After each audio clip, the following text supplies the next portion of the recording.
Okay, you can slowly, mindfully come out of meditation. Yeah?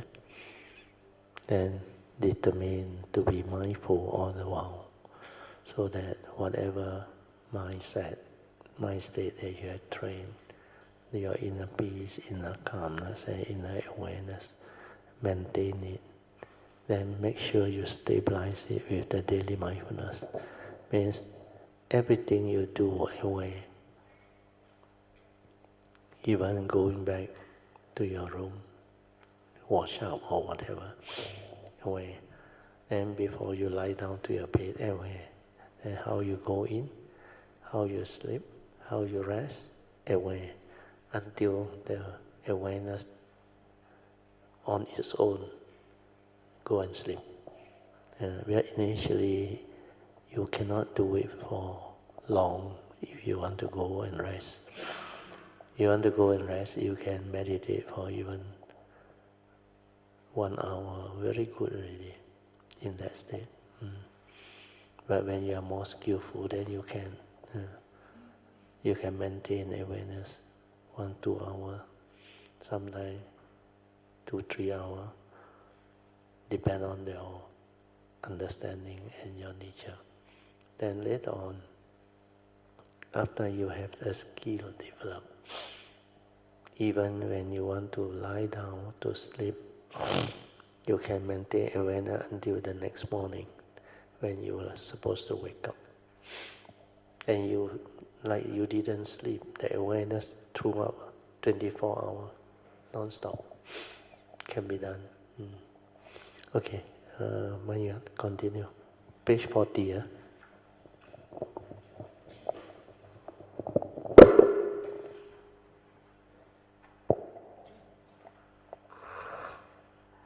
Very good, PG. You can continue. Anything else you would like to share? Sister PG said, Brother Teo, I would like to say that with such a wise teacher like Brother Teo, and with the blessings of all the great beings, Buddhas and Bodhisattvas, I am sure a lot of us, if we really put in the determination, the adhitthana, many of us would be able to progress well. True or not? Yes.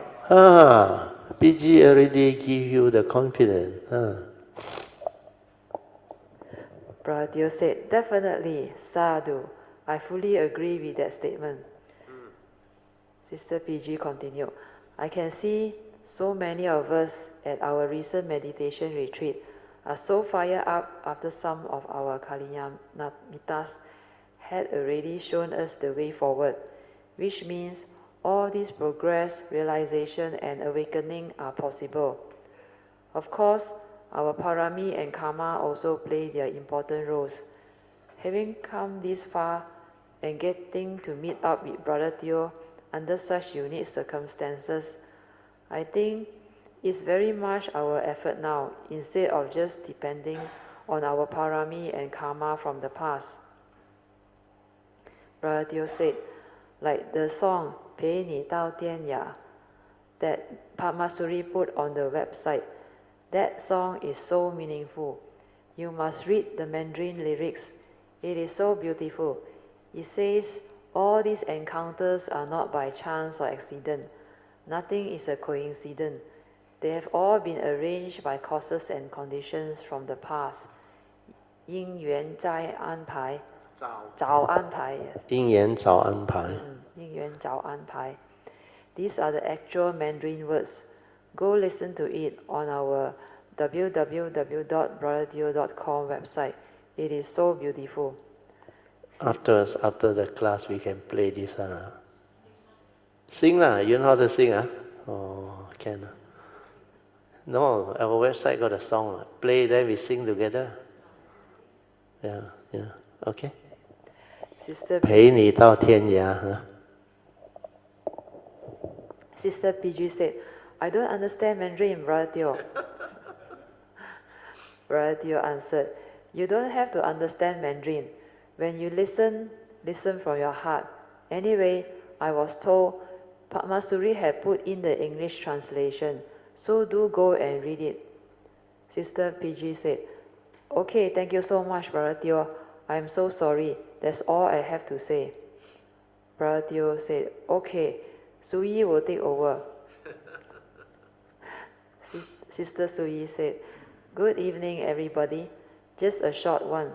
It was mentioned there are causes and conditions everywhere, and in everything that happened, and nothing is coincident. Everything has a momentum to move towards each other, and that one is the karmic force that pulls everything together. On that note, I remember at the previous Tuesday class where Sister Pauline had an incident where she was trying to hang a jasmine garland on Dijawang Pusa statue. At that time, it was not very clear for the incident to happen. For the incident to happen, there are causes and conditions behind it. This is an impersonal observation of what happened. Instead of thinking it was her fault because she tried to meddle with the garland flowers that triggered the accident that led to the broken statue, actually there were a lot of signs. For example, to be able to make it to the class is not easy. There were people that had flu, traffic jams and rain which may hinder them from coming. However, Sister Pauline still managed to be here and got to offer the flower garland. Hui Rong, who arrived later, there was no more flower garland left for her to offer. For you to have the flower garland to offer, and of all the images, only Dijang Wang Pusa statue was without a flower garland. What was the probability? So it's like there are so many causes and conditions behind. But if we are not aware and we don't see all these causes and conditions, we may think we have control of the situation. If I didn't do that, this wouldn't happen. Actually, that is self-delusion at work already, via thoughts rationalization. Just that bit to share. Karma is always around and pushing us. Without awareness, we just flow heedlessly and entangle ourselves, resulting in suffering. Brother Teo, sadhu, sadhu, sadhu. Very good. In fact, what Suyi shared is very true. Nothing happens by chance. Like what the Buddha said, whatever arises, there are causes and conditions behind. So, for Chiu Pauline's case, if you all can reflect and contemplate in that manner, then you will understand.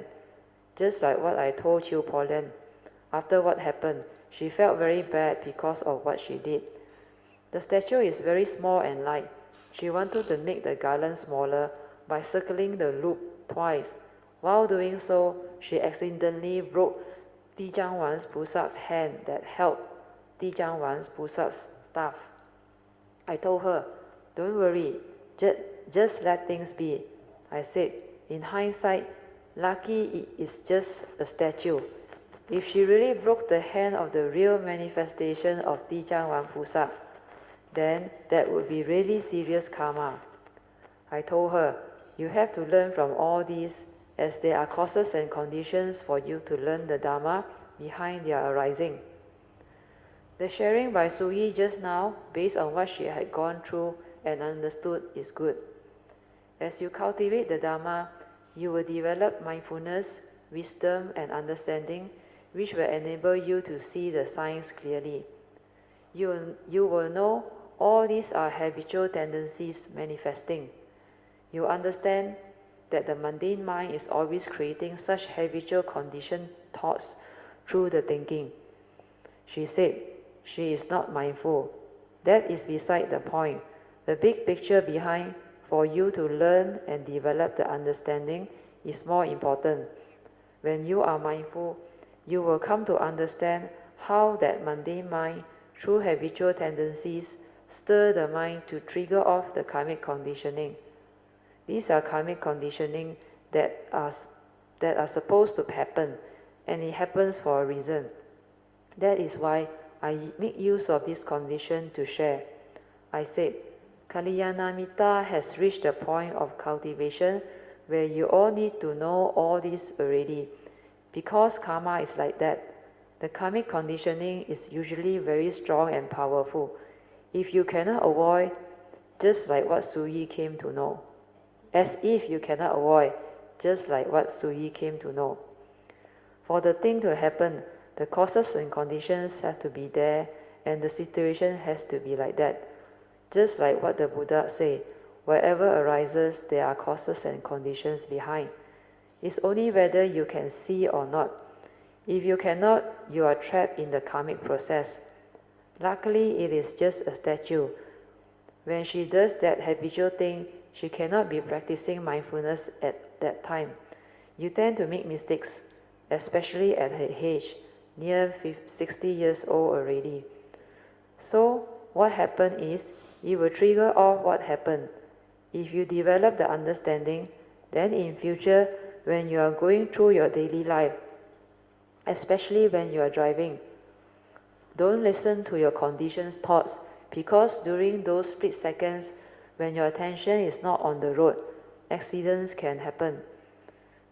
When you are going through old age, if you are not careful with your movements, especially when you go to the toilet, it can be very dangerous. Like the example Padmasuri gave, while in the toilet, there is a small drop of 1 inch.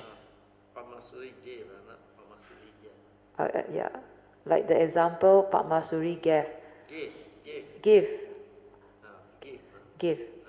While in the toilet, there is a small drop of 1 inch. Just because of a misstep, an old lady fell and broke her pelvic. It was so serious because she also has osteoporosis. That is why when you are not careful, small things can actually trigger the karmic fruition, because the karmic conditioning are already there. If you have to go through it, you will go through it. However, if you have the awareness, mindfulness, and the wisdom, you can do something about it.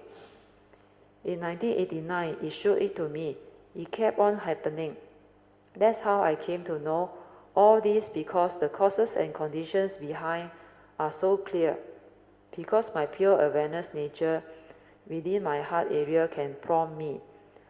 Like that incident involving the crossing in front of Manuel's house. I knew my car could go through the suspended timber crossing. I knew there would be no problem and nothing would happen, because I am a civil engineer. But my nature within told me, don't cross. It was a very strong message or inner voice telling me not to cross. I asked myself, how come it is like that? I had never experienced such a thing before, and I wanted to find out. So I reminded myself to be very mindful and aware when I cross. The moment I crossed, I saw the conditioning coming and leading me out. There was a taxi outside, near Caillou restaurant, and I was supposed to turn right. That taxi from the other road, parallel to the road where I was, it just shot out from nowhere. When I saw the taxi coming, I accelerated, yet he banged the back part of my car. If I had not accelerated, he would have banged my car head on. The driver of the taxi still had the guts to come down from his taxi and ask me to compensate him. I asked him whether he saw the white line on the road where he was supposed to stop. He asked whether it was true and looked at the road. Then he said sorry and left. I said to him, next time be careful. Of course, I also need to spend some money to repair my car. That is karmic, and all these are for me to learn. My nature alerts me and let me see and witness this very strong karmic conditioning coming, and how it unfolds differently when I was mindful of its coming. On other occasions, for example, while playing mahjong and the curry fish incident, I had similar experiences. Once I wanted to order the curry fish. My nature told me not to order while telling me, you cannot eat that fish. I felt strange. It was 1989 after I knew the Dharma. I wanted to find out, so I purposely ordered. After I ate, I had diarrhea straight away. Then inside me, this fish has an affinity. Inside tell me, this fish has an affinity with you. You cannot simply order and eat it, and moreover, it is also contaminated. That's how I came to know. So the next time I got this type of feeling, I know what it is. That's why when I travel to China, I can see and feel the signs. I can understand many things, and because of that understanding, I can avoid a lot of inappropriate situations in life. Otherwise, there is no way for me to have that understanding to live life. There is another incident which I told you all before, that I bought a new car. Within the first 2 months, all the 4 tires punctured. Such a coincidence. No, but it is meant to be. It is something I have to go through because I have to pay for the repairs. These are karmic debts. Very strange, but yet it happened. It is for me to understand the causes and conditions behind, so that I know what to do. After that, I became very tactful and careful. In fact, when you are too tired and sleepy, yet you still want to drive, you will surely get into trouble. Your pure awareness can alert you and advise you to rest and don't drive. From 1989 onwards, when I have the ability to see all this, I was able to avoid many accidents. You can ask my wife. So, all these are possible when you are mindful, aware, and when you have the understanding. Then a lot of things, I can see the signs, the causes and conditions and conditioning arising, how they surface and how they come to my nature for me to sense them. Like how I tell my daughter, my son and my wife. Like how I teach my daughter, my son and my wife via telling them, whatever that is meant to be, the sign will keep coming, and you cannot stop the signs from manifesting. Then you know this person you must meet, or this place you must go, because it is meant to be. These are nature's conditions. Okay, so you remember the 4 Theravada? If it's meant to be, the sign will come on. We are initially Adeline. Where's Adeline? Oh yeah, Adeline came with a message. She got 4 Theravada. They want to come and give blessing. Then can bring them. We pay respect, let them bring blessing. Then I was thinking we have a retreat. I said, no, don't. I said, then I think my wife tried to tell me something. Then I said, don't go and say all these things. I said, if there is condition meant to be, the sign will come.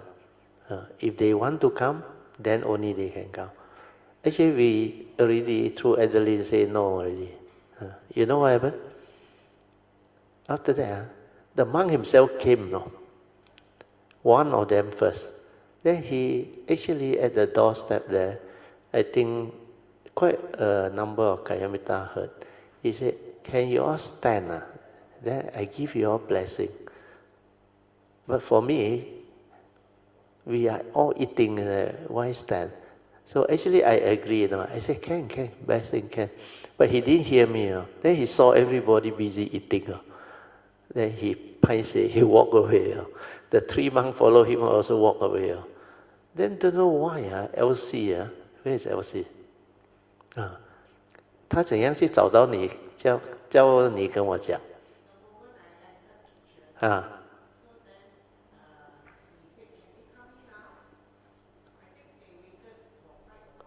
Oh. Oh, okay. Never mind. So according to LC, when she entered the kitchen, they approached her. He said, can we come in and give you the blessing? So LC came in and see me again. I said, but can let them come in and do the blessing. Wow, I said, the sign come 3 times. Come. Then I asked Song to go and Hong Bao, the red packet. Then LC said, now? I said, now. Then they come. And all the chanting is meant to be. We are up there the good friend also want to receive all those blessings. So because of that, it gave them the condition to receive my pure wish to take them across. That's why everything needs causes and condition. If it's meant to be, will be. Because they only came to the temple to have their meal. How did they know we have a retreat? Then why did they purposely want to come and give blessing? No, sadhu was after he come and request. Oh, the rejoicing. So they come over, they want to give blessing. Oh, okay. Very likely, that is not the main one. Up there, they condition their mind to actually come and do. But no condition cannot. So it so happened we announce all those things, then the sadhu trigger off the condition. And otherwise, you think most of these Theravada monks, Japa Bhumika you understand or not? Cannot be unless we really something that can allow us to impress them or what. But whatever it is like meant to be, will be. So these are what you mean by sign. Without sign, just let things be. No need, understand? If it's meant to be, the sign will come back, understand? And the sign sometimes come back 2 times, I already know, okay, go. But my last guy, 6 times, I didn't go. Until the 7th time, then I said, wow, I don't know who is this guy. My nature know I have to meet him. That's why I agree. So I went up with my wife, then everything fall into place. Even though I made the decision to actually reject the first 2 times, but after that, he keep on calling me, the Singaporean friend. Then after that, I said, okay, I will come. Then my father came down or what, I forgot already. I cannot go. Then the 4th time also something happened, I cannot go. Then he said, never mind, see how. Yeah, he about to go back to New Zealand already. Then suddenly he called me again. Hey, brother, he said, they want to go KL no, Genting. Why you want to visit KL? Hey, I said like that. Okay lah, I said, hey, let me know lah. Then later on they confirmed the trip. That's why that one was the 6th time already. Then I said, okay. When they arrive, call me. I drive up. That's how I went out and meet them. And it's meant to be. Okay, read on. That day we were supposed to go with Padmasuri to do some donations at Fo Guang Sang, Malaysia. It is like meant to be. Pao Gu San, sorry. Now my soul is. It is like meant to be. My wife asked me. Then I advised her to go through Padmasuri as she has been there before. My wife was supposed to get directions from Padmasuri and drive there alone. I said no. Eventually, Padmasuri came with us and she managed to get a senior staff there to show us the whole way place. Then it gave me the understanding. It was a ready-built semi-detached industrial lot. They can save time on the planning, design and construction as they bought an existing semi-detached industrial building. They only have to pay for the purchase of that property, then furnish and do up that place to convert it into their way place. It was so beautiful and relatively inexpensive. If they had raised funds to buy land and apply for the conversion, it would have taken much longer time. This property, the moment they buy, they can do it up very fast. So a lot of things in life, like I told Sister Pauline, Chin Hao, Man Yuan and other Kalyanamitas, is for you to learn, for life itself is our greatest teacher. If you cannot learn from life, it means you don't have the Dharma. You don't have mindfulness awareness. You don't understand what is going on. You are being deluded. So all these sharing are meant to be. It can be just a broken statue, but Dharma is everywhere in the midst of life and nature. Okay. Sadhu, sadhu, sadhu. We will end. Let us now share merits. The end. Closing puja. Okay, we end our today's sharing. Let us rejoice with all the good sharing and wholesomeness at one more time. Sadhu, sadhu, sadhu. Sharing of merits with all beings and chanting of the closing puja. End of closing puja. Okay, you all can now pay respect mindfully to Lord Buddha, Guan Yin Bodhisattva, and all the other worthy ones. Then we end the session. Sadhu, sadhu, sadhu. You still got the appendix, huh? Yeah. Okay. Read the appendix. 4.2 Transcript Notes for the Unique Dharma Code 100 Path to Nibbana, Awakening through Cessation of Form and Mind. These below transcript notes were prepared by Sister Po Ching and Sister Ing Bi to help others better understand what had been shared. It is also to help complement Unique Dharma Code 97, where this topic, Path to Nibbana sharing, was not shared. Transcript notes on Unique Dharma Code 100, Path to Nibbana, as spoken by Brother Teo on 23rd November 2023. Unique Dharma Code 100. When one can see things clearly, or perceive how our ordinary mundane mind reacts, stirs and oscillates between the dualities of like sensual desire, and dislike, ill will, because of one's wrong, incorrect view, leading to habitual tendencies, then wisdom will continue to arise. This above Unique Dharma Code 100's cultivation can only be done after you have developed stability of mindfulness with clear comprehension, sati sampajana. Otherwise you can't, for everything boils down to understanding what meditation is. Understanding what meditation is crucial. To be in a meditative state requires the development of heedfulness. From heedfulness, understanding can naturally unfold. Therefore, the first thing cultivator of the way need to train is heedfulness. Anything that doesn't lead to heedfulness is not the meditation as taught by the Buddha, as Dhammapada verse 21 makes clear. Heedfulness is the path to the deathless, whereas heedlessness is the path to the dead. The heedful do not die. The heedless are as if dead. So, unless you are heedful, you don't stand a chance. To be heedful, you must be ever mindful and constantly meditative, following Dhammapada verse 23. To be ever mindful, one must develop heedfulness first, mindfulness first, then stabilize it to be ever mindful. These are very important understanding. Reason why the meditation as taught by the Buddha centers on developing this ability to be mindful or aware first, meaning you have to quiet your mind and not think to prevent it from becoming actively and heedlessly lost in thoughts.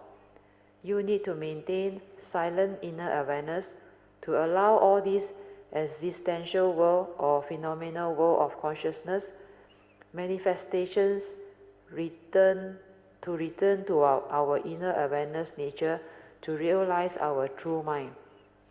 Our pure awareness or our true mind can cease when one realizes Nibbana. This phenomenal world of consciousness arises from the mundane thinking mind. When one cultivates with the true mind to realize the enlightenment via direct seeing, one develops wisdom. With this wisdom, the mundane mind realizes itself and ceases, thereby returning to the source. The source, you can call it your true nature, your original nature, your oneness nature, or Buddha nature. Some call it Nibbana or the singularity. Some even call it God. It is how you understand it. God because they believe it is an eternal or a deathless, almighty entity, not knowing that it's not a being. You have to understand this significant difference. Then, the first thing to come out from the source is the pure awareness. This pure awareness is what our true mind or original nature is. From here, the source, we manifest as the pure awareness first. This pure awareness creates mundane thinking very fast. This mundane thinking created the mundane mind. This mundane mind then created the phenomenal world of consciousness. Most human beings cannot develop understanding of all this because the moment you are born, you are so used to this conditioned mundane thinking or mundane mind's activity. Then your brain, together with its registrations, memories and conditioning, starts the accumulation and thought processes. For thoughts are response to memories. You accumulate all the knowledge, views, opinions, conditioning, belief system, phobias and life experiences, both good and bad, etc. This is how your brain and its memory create all the delusion and entanglement, leading to all your deluded wrong views.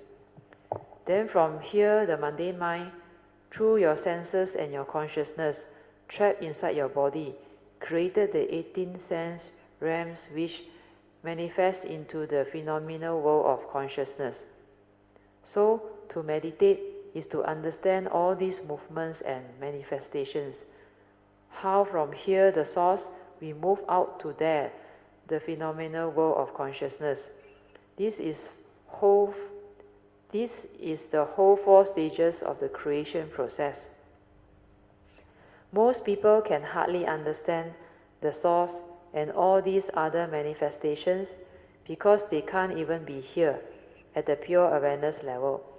The pure awareness is where sati, or our silent or true mind is. Without thought, this pure awareness nature is naturally there. As this pure awareness nature is the first to come out from the source and was there all along. That's how the Buddha came to have such clear understanding. He said, mind, this mundane mind, is the forerunner of all things. And when this mundane mind arises, all things arise, the phenomenal world of consciousness.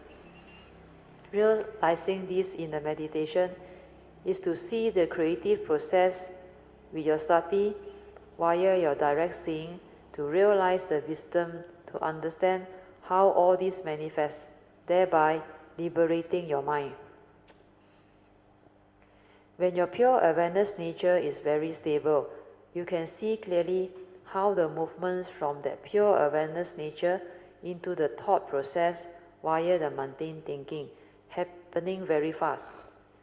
Then how your senses via consciousness manifest the phenomenal world of consciousness, the seeing, hearing, smell, taste, tactile and thought consciousness.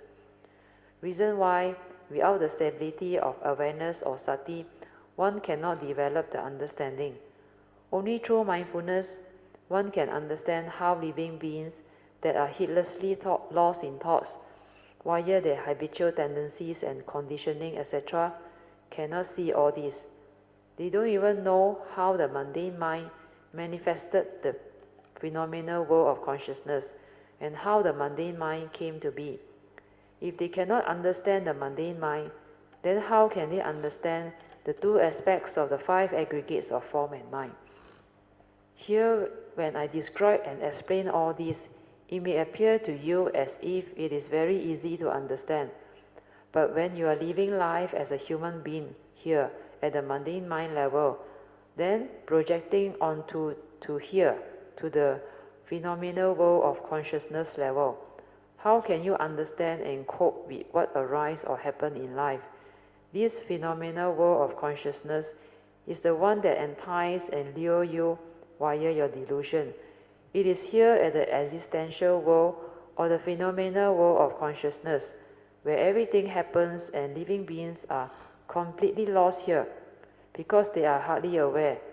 That's the reason why when you are here at the phenomenal world of consciousness, everything has become a concept, an idea, and via your deluded thought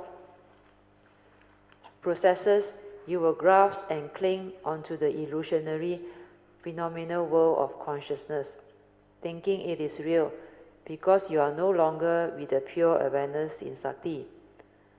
The moment you see, hear, smell, taste, tactily feel and think, you create sankhara sanya. Then, via your habitual tendencies, you stir your mind and create the emotions. That's how you get entangled here at the phenomenal world of consciousness. So this is the conditioned world where you get conditioned and entangled into suffering and affliction.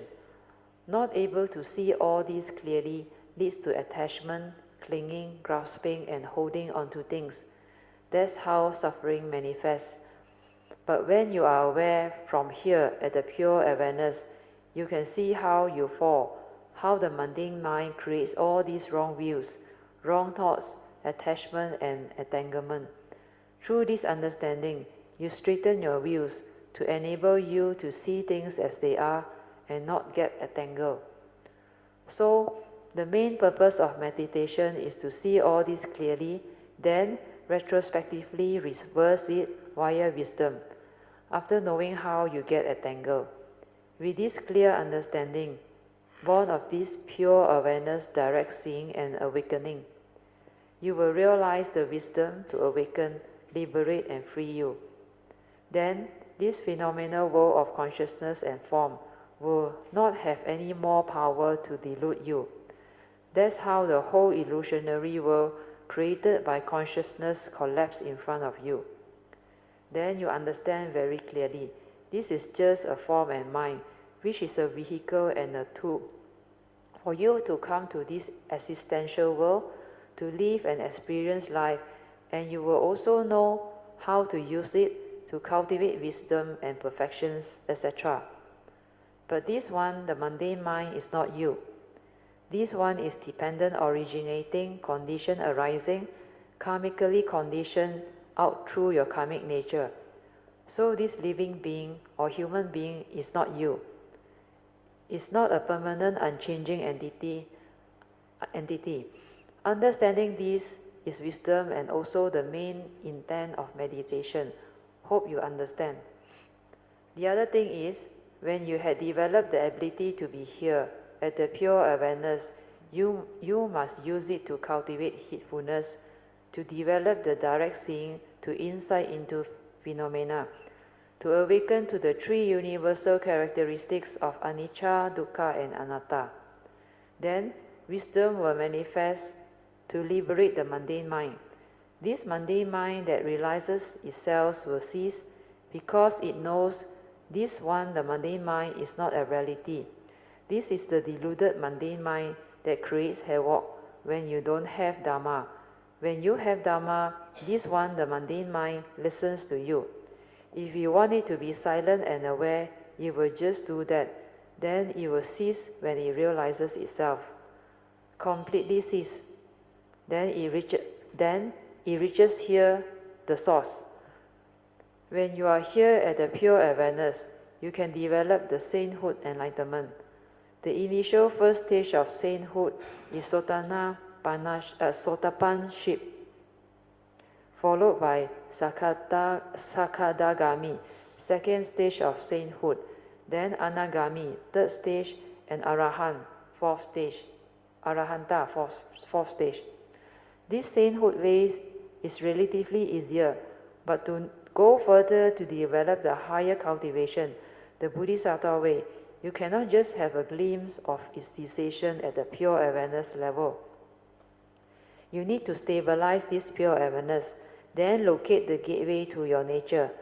You need to develop the stability of mindfulness to stay at the heart area and let that nature detect or locate the gateway into your pure nature, pure awareness and the source within. That movement within is the Bodhisattva way cultivation, which is the higher supreme vehicle cultivation. Once you can develop the cultivation at this pure awareness stage, This awareness nature will evolve to become more and more prominent, more and more stable. Then the internal transformation, which is based on the fourth support of trust, will follow and become very clear. Trusting your pure awareness nature to do the meditation by itself without the interference from the thought memory is the ultimate cultivation. From then onward, you will cultivate the 5 stages of Buddhi mind development to complete the Bodhisattva way cultivation. How from the first stage of Buddhi mind development, where you sincerely via faith and understanding, develop the aspiration to plant the Buddhi mind to go this way by taking the 4 basic vows of a Bodhisattva. Then from there, how you develop all the understanding, the wisdom part, to arise the Buddhi mind that can free you from all suffering, meaning able to endure and sever all sufferings. This is the second stage of Buddhi mind development. After that, develop the Buddhi mind that illuminates that nature. That one is the gateway cultivation, without which you cannot do it. This third stage of Buddhi mind development that illuminates that nature very clearly can only be done after the Bodhisattva has detected the gateway and gone through the internal transformation. Then the whole nature becomes very clear and very beautiful. Words cannot describe it. That nature is beyond words, beyond thought, and that one will keep on evolving and transforming, keeps on developing the wisdom. As the process goes on, your wisdom energy develops until it's very, very fine, until it has reached the level of fineness. Then the mundane mind is too gross to remain. That's how the mundane mind collapses. When the mundane mind collapses, that pure nature shines forth. That's how it can illuminate nature.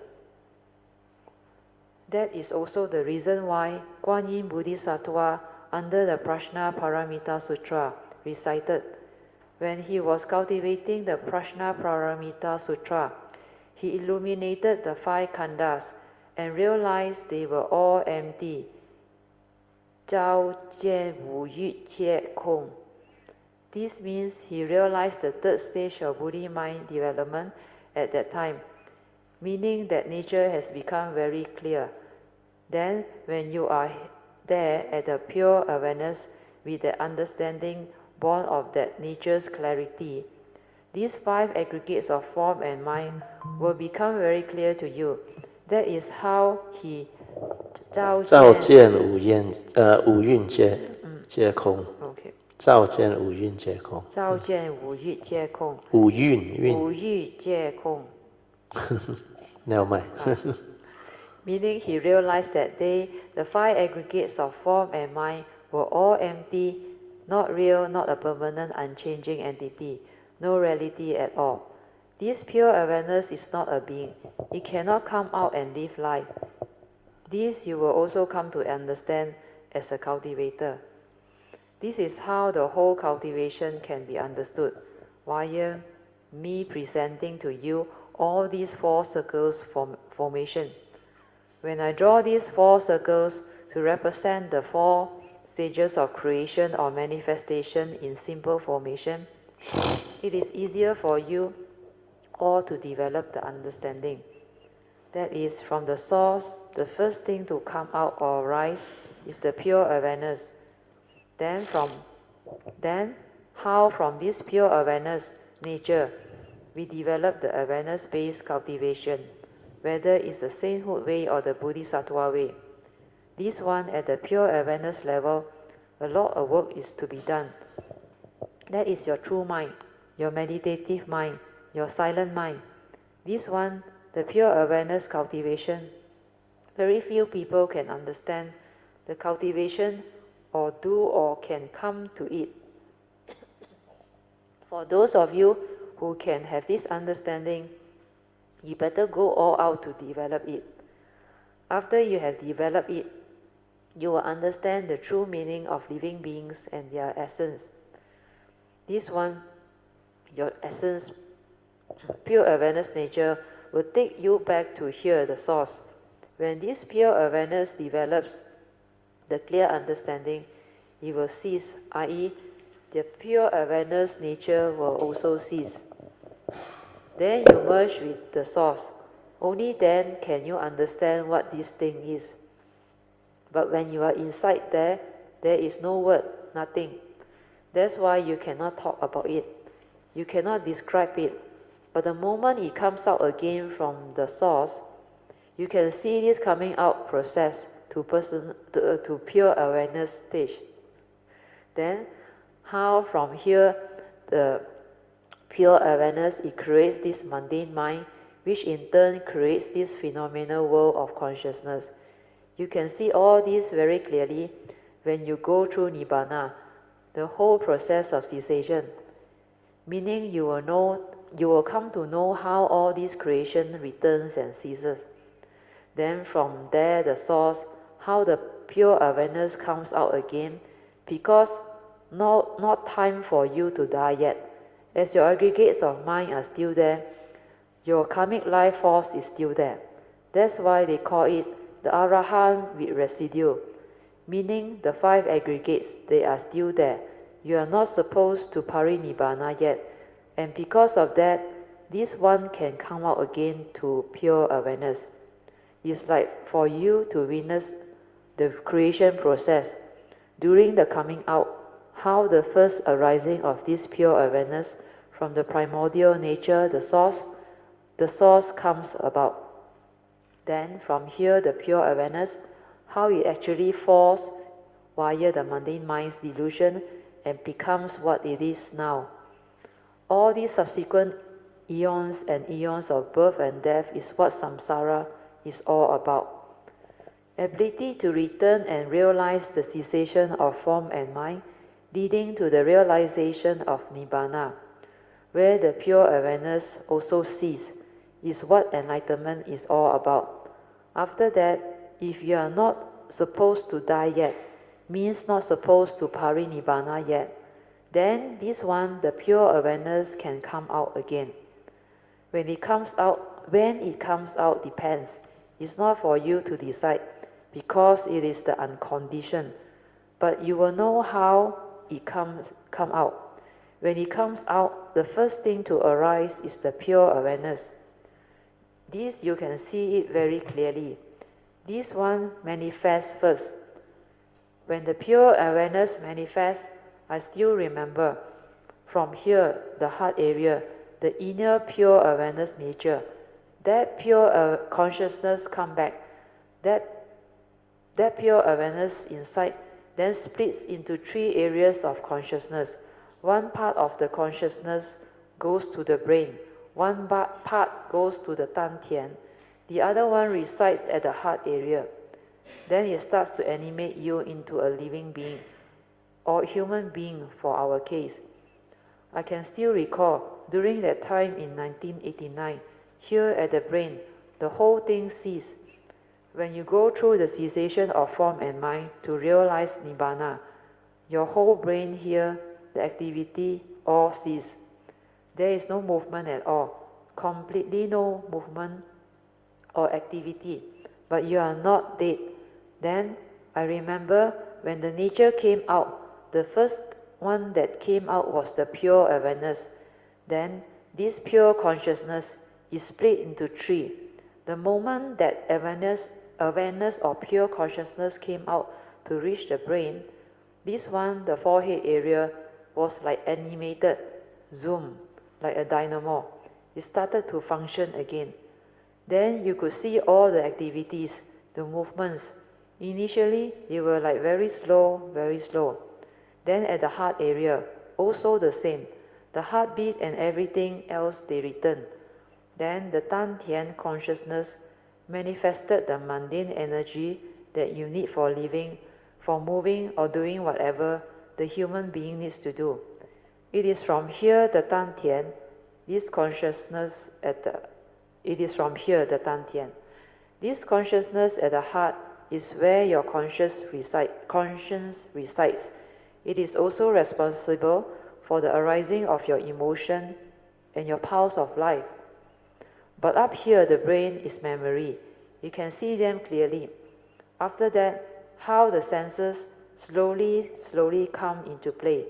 How upon contact of mind with their respective sense bases trigger off the paticca samuppada, the 12 links movement. How your mind goes to the brain, the memory, to retrieve and input the content. But before you have the Dhamma, the heedless wrong thoughts will be inputted instead. But after you come out from that realization of Nibbana, your understanding will be there. It has become very different. Then it's like you know it is coming already. How the creation process starts to animate you into a human being again. That's what I shared with you all when I came down from Cameron Highlands meditation retreat in 1989. I was on the bus. I saw how the sense data came in like a slow motion, slowly. Then how it started to develop the movements and created the manifestation of the mundane mind activity again. Means how I went back to normal human consciousness again. Initially, its awareness nature was very deep inside. Then, when it came out, it was still fairly deep. Then I saw how all this manifests and start happening. After that, how I came out of the meditation, then how I came out of the retreat. I saw them all. That's why I can now share and teach you all. Because the thing that happened at that time was so clear, so vivid and so beautiful. All the links, everything was very clear. It's like everything was in slow motion for you to see, and that clarity was so vivid. That's why that nature was very different. It's very beautiful, that pure awareness nature, that thing that came out and manifested all these movements. But most living beings cannot even be there at the pure awareness level, not to say to experience what happened, the whole process of its cessation and coming out. That's why it is said, after you go in and come out, you will become very different. Then, whatever people tell you, you won't believe them anymore, because you know what that thing is. Hey, no you. Hey, no me. There is no such thing as a being inside there. Nothing. It's just that pure nature's movements and activities. The phenomenal world is just like an illusionary world, just like the Buddha's analogy. Consciousness is like a magician, an illusionist that creates illusion. Then the 5 aggregates analogies are exactly like what the Buddha shared. He said, form is like foam, no reality, appears very solid, but disperses very fast. Only the 4 elements that go the way of nature, going through birth, old age, sickness, and death. Feeling is like bubble, pop, gone, pop, gone. All your feelings, if you don't believe me. When you are mindful and aware, when you are sick or with injury or having unpleasant sensation, you will come to realize those sensations arising and passing. They are moment to moment with nobody inside to feel, nothing. It's just paticca samuppada, dependent originating. Upon contact, feelings arise, but when you have the wisdom, feeling can remain as pure feeling. It doesn't condition craving, and you can see them all very clearly. That's why the analogies given by the Buddha were very beautiful. Then perception is like a mirage in the desert, also no reality. Every image you create through your seeing consciousness is like very real, isn't it? Let's say you open your eyes, everything within your seeing consciousness will appear as if created, like very real, very solid. Can you understand? You can see all the color, shape, and form. Everything within your field of seeing consciousness. Then you can describe it with full detail, as if it is very real. But is there any reality? The moment you close your eyes, this whole creation is gone. That's why it is just an image, like a mirage, appears so real, but you cannot own it, hold on to it, because all these are dependent originating phenomena. The only reality is within the moment, and how stable is the present moment. Split second is gone. Split second is gone. That's why I used to say, everything can only be recalled through memory. 往事只能窥味, which implies no reality. It's just an image, consciousness, and through the brain, the memory, you perceive it. So how real can perception be? That's why I say, like a projector creating the film shown on the white cinema screen, is blank with nothing there. But when you are watching the movie, the video, or the film show, it is like so real. The sound and its multimedia effects, colors and all those high level of sensuality manifestations, they are so luring. That is what delusion is. When you don't have the Dharma understanding, the direct seeing and the understanding of what is happening in life. Then of course, Sankara is the most difficult to understand, and yet it keeps on manifesting. All of your mind states, all of your mental activities and thinking, your planning, your scheming, your mental intentions, emotions, fear, worry, and anxiety, etc., they are all part of Sankara, everything your mind can do. Then consciousness is like a magician. After the magic or illusion comes out, only the consciousness appears. But the brain, through its deluded Sankara activities, deludedly input the wrong content and give rise to wrong perceptions to grasp and cling onto the phenomenal world of consciousness. That's how entanglement comes to be. Initially, like the Buddha said, in the seeing is just the seeing consciousness, no one to see, no story. Do you understand? Like the newborn baby's pure seeing, pure hearing, pure smell, pure taste, pure tactile and pure thought, no content. Can you be in that state? Only enlightened beings can be in that state. Normal living beings cannot. Okay, so today I think the sharing is enough. Let us rejoice. Sadhu, sadhu, sadhu. Above transcript notes prepared by Sister Han Po Cheng and Sister Eng Bi. Sadhu, sadhu, sadhu. Okay, thank you. I think we almost finished. Another 6 minutes. Adeline, you want to share your sharing? There is one part she forgot to share. She told me just now. Use Manyuan's mic. Okay. Good evening, Brother Teo. Yeah, as just now Manyuan was reading the book, Path to Nibbana. So I recall there's one part of the teaching which I left out. Okay, so hope this will give your urgency in cultivation, mindfulness. Okay, so just now yesterday morning the teaching was one part of the consciousness go up to the brain, then it will become what is described in the book lah. All the haywire, all the hell with our thoughts, you know. So all these things will become hell to us lah. So if we stay in the heart area, then there will be calm, peaceful, and direct seeing. So then after that, there is very clearly 3 words: action, speech, and thoughts. So this action, speech, or thought is go to the brain. Wow, it's every split second this happening. So without mindfulness, this will create a lot of problem for us, and the karmic impact is very great. Yeah. Very good. Because what happened is your brain there is full of accumulated views, opinion, conditioning, and all these things.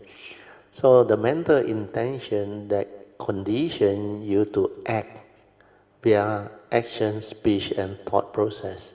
So these 3, the content that go in is from your brain, your conditioned memory. which is all your views, opinion, conditioning, and belief system. That's why she still don't have the stability to explain all this. Because this one needs stability. But she know you go here is hell, like my wife saw. It's creating havoc for you. Understand? So that's why awareness-based meditation will help you. Because when you are here, you are not acting according to memory. Understand? Based on all the accumulated views, opinion, conditioning, belief system. And this is hell, actually, my last guide told me. So when you stay here, it's the pure awareness. No word, nothing. That's why this one cannot create a stirring of the mind and a reaction. And you know this is peaceful, tranquil, still, clarity, capable of direct seeing. Okay? Yeah. Sadhu, sadhu, sadhu. So with that understanding, now I know why the Four Noble Truths and the Noble Eightfold Path is so important. Yeah. Right action, right speech, and right thoughts. Yeah. But that is the only way to free you from suffering. The Buddha said, you cultivate this Noble Eightfold Path, it will lead to the end of all suffering. This is the meditation as taught by the Buddha. But this one gives you all the wisdom that you need. Where this Noble Eightfold Path is all the noble quality of an enlightened being. Like the characteristics of the Arya. They have good conduct, upright conduct, wise conduct, and finally they know how to do their duty of dutiful conduct. So all these are the embodiment of Noble Eightfold Path. Yeah? Noble Eightfold Path, right view is wisdom, understanding the way things are, understanding the Pancha Niyama. So right view already give you the wisdom. Then the right thought, right speech, and right action, and right livelihood, and the four right effort are also noble quality for you to communicate with the world, interact with the world, and what I should say, the thought which arises, if it is right thought without the evil root, then it will lead to wholesomeness. But if it's with the evil root, then it will be conditioned into karmic negativity. That's a Noble Eightfold Path based on right view. You cannot go that way already. Understand? Without right view, it will be conditioned into karmic negativity, where the evil roots are there. So if when your views are right, your thought will be right. Then your action, speech, based on your mental intention from your thought that condition you to act and speak, will also be right. And that's how the Noble Eightfold Path fall into place. Otherwise, no way. Then as an Arya, they naturally know how to live life because they have the noble qualities. Then after that, there is a understanding of how to abandon all the wrong thought, wrong speech, and wrong action. So this one is very natural. Then after you have the ability to abandon, you develop the wisdom, then this Yoniso Manasikara can prompt you and prevent it from arising in the future. There's a right effort to prevent the arising of right thought, right speech, right action. Then the other two, third and fourth right effort is right effort to cultivate the wholesome virtue or goodness that's still not in you.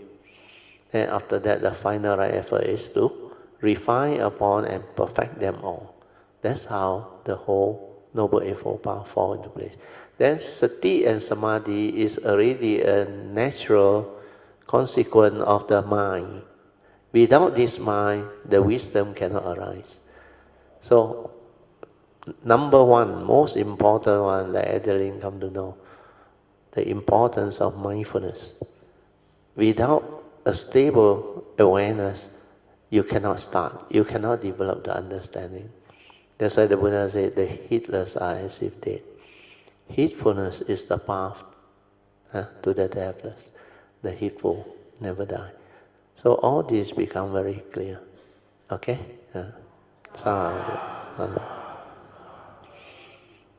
So this afternoon when Manyan was reading this book, Path to Nibbana, I was listening attentively from my heart without the book, just hearing awareness.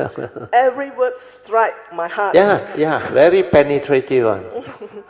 Until just now, the second part, everything makes, I can see that in my form and mind. This really applicable Do you realize or not, my transcript book, it may be 1.5 hour, 2 hour, or maximum 3 hours. You go and listen to Dhamma talk. How much of the talk within that 1, 2 hour or 3 hour you can find real Dhamma? This one everywhere is the teaching and the Dhamma. That's why it's different. And this one, whoever who really have the understanding and the past, I tell you, it's like a gem. Even Elsie's daughter also can tell you that. First time attend, then after that he said, Till down there kitchen, he told me, he said, your Heart Sutta really a gem. Everything there. See, people who really look for things, they understand. Where she undergo some recent First Noble Truth reality regarding career, all those things. That's why that prompted her to search and come back. Earlier on, she attended my Tuesday class, a few sessions, I think. And after that, Pujian. Then now, because of what happened, he free time while changing job, free time. Hey, can attend, he tell the mother. Then, very serious resolve now to understand this. Otherwise, cannot understand life, cannot live life. A lot of what they call bosong. First Noble to reality hit. So, depend on the individual. But I realize, sadhu. I realize those didn't have enough suffering, they cannot wake up on. 太过好命, you understand? 太过好命. You must go through suffering. Then you really look for it. Otherwise, not easy. Okay, we finish. And I have listened to the recording before, and I read the book a few times. But the impact is not like this time. Not like this time. It's really hitting the heart, and then a lot of vibration. Non-stop. Because last year you go and listen, she actually connected. Actually, a lot of things. Because she suddenly entered that state of continuous mindfulness. Then the mind transformed. It was outside there with the great being. He every time comes in, now he dialogue with the great being already. We have become good friends already, understand? You go and talk to Manjushri and see. You think he will offer you the scroll. The scroll is the wisdom book that he holds. No, you understand? No? And the birthday coming now. Oh, 1st of May, 2 more days. See, good friend birthday. You all got good friend. Must have. That one can consider. Kayamita are all Dhamma friends, understand? That's why we are true, sincere Dhamma friends that walk the path of Dhamma. And we counsel, we share, we encourage, we help each other to walk the path of Dhamma. That is what Kayamitas are for. Okay? Yeah, very good. Sadhu. Okay. Sadhu. Brother Teo, Kangen, Manyan for reading the books. Really... Sadhu. Sadhu. That's why when you have that thing inside the pure awareness, when you're connected, the vibration very strong. Then you listen on the heart on. Then you go in on. Like she said, last time she listened to my recording. Then after that, read the book so many times. But the impact not like today. Today, Manyan's voice maybe, but a lot of words also wrong. Don't worry, that one minor, because bound to be so much things to read now. So sometimes I also make mistake. I also pronounce wrongly. Okay, now 陪你到天涯。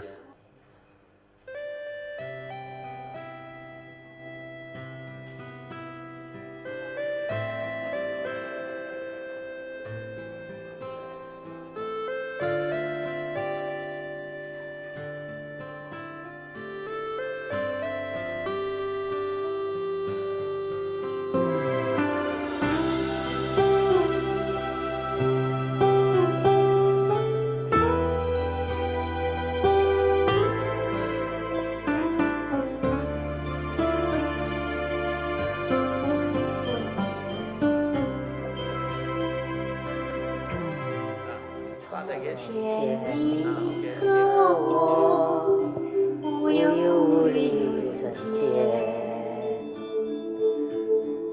师徒两心间，同里唱上多少遍，梦里诗意，发愿牵手走天边。都忘了，愿情平等笑相见。花落又花开，草色相伴两开怀。问君可知否？今天眼前我重来。早安排，你我相遇在人海。3000古世间，佛前大愿莫尘埋。我们树连根，几多风雨一条心。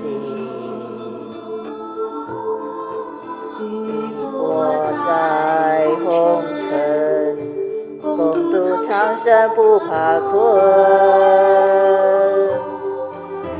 天涯几颗心，有你有我在里面。闪闪亮光明，生生不退菩提心。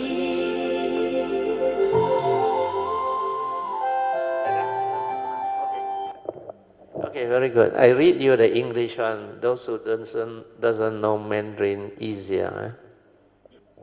Okay, 陪你到天涯. The English meaning is follow you to roam the universe. So this one is supposed to be a Buddhist song for the Bodhisattva and their followers.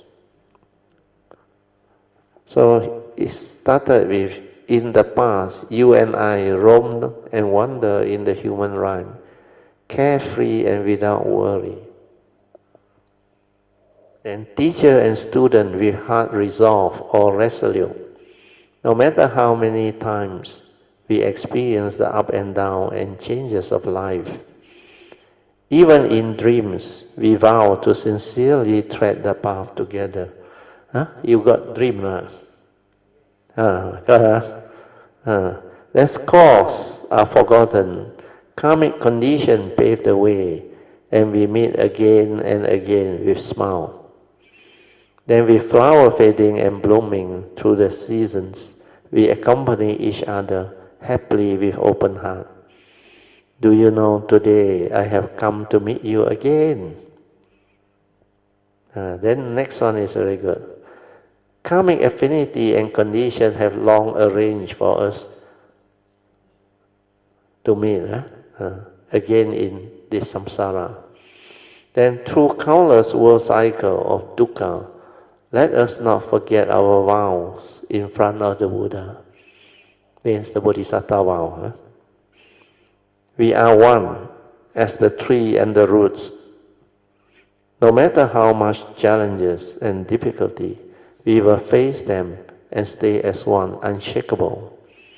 Then repeated birth in the samsaric world. We went through all kinds of challenges and never afraid of dukkha. Countless stars in the horizon, you and I will always be among the stars, shining bright every life we come without regressing from the Bodhi mind. Sadhu, sadhu, sadhu. So this one is a very good song with the lyrics. So when you have the faith and the understanding, you can come out with it. But the Mandarin, the way they sing it, very soothing. No? You realize that? When I listen to that at home on my computer, very soothing. I remember the first time they put it out on our website. I actually listened to it more than 50 times. Because very meaningful. So maybe I share about how this song come about. Actually, this one I downloaded from the YouTube. It's a story about Puxian Pusa and the students, how they meet. And then exactly the story is like what is explained by Brother Teo.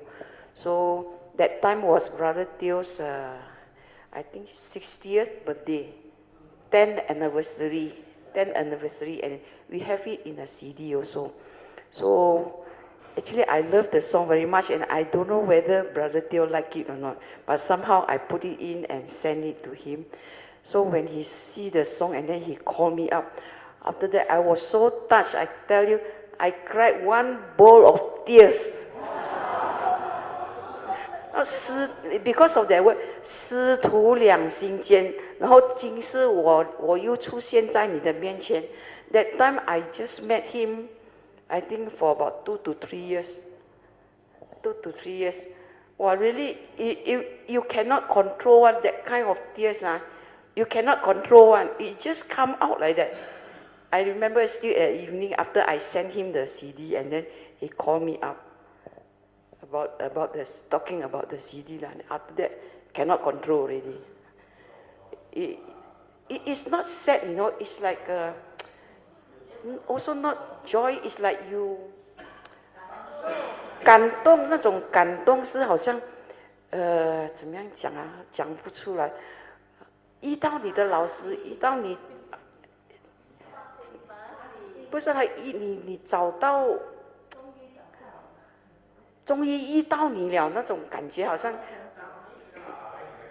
像你妈妈跟孩子相见的时候那种拥抱的那种感觉啊，很long time no see 的那种感觉。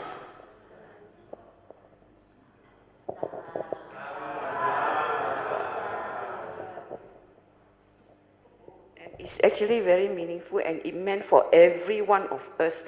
In Mahayana, if you want to become the Buddha, that very life when you want to arise as a Buddha, you need 1,000 Buddha to support you, 一佛出世，千佛护持。所以你需要1000尊已经成佛了的人来护持你。So the affinity come from here. So every one of us is going to be the Buddha one day, and every one of us is going to support each other one day.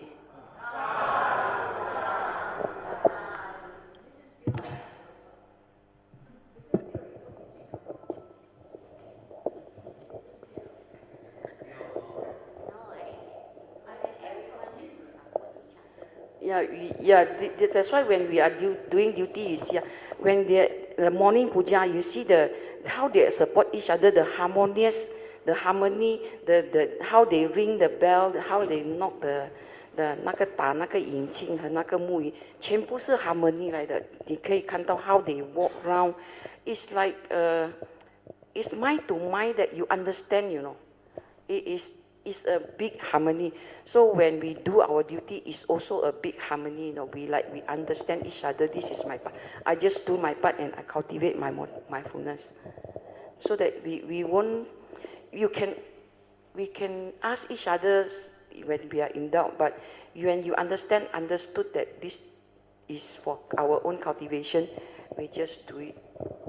The duty is meant to be like that.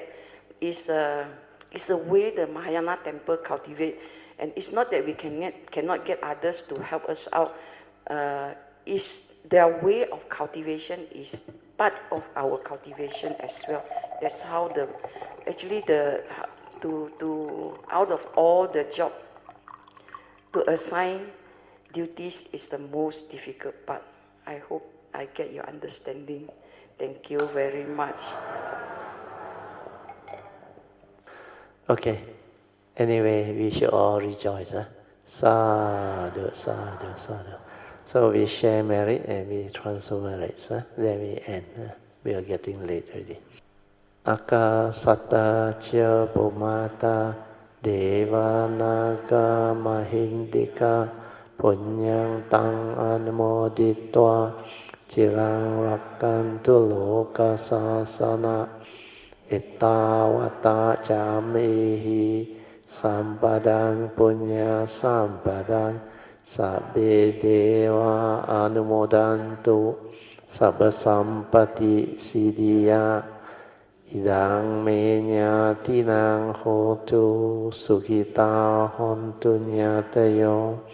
Idang me nyatinang hotu sukhita hontu nyatayo. Idang me nyatinang hotu sukhita hontu nyatayo. Devo asatakalena Sasa sampati heto cha Vito bhavatu loko cha Raja bhavatu dhammiko Imina punyang kamina Mame bala samagamo Satang samagamo hotu Yawa nivana patiya Sadhu, sadhu, sadhu. Okay, you all can now pay respect mindfully to Lord Buddha, Kuan Yin Bodhisattva, and all the worthy ones. Then we end. Sadhu. Dear all, before we call it a day, shall we pay our respect to the Triple Gem and Brother Teo? Bow. Bow.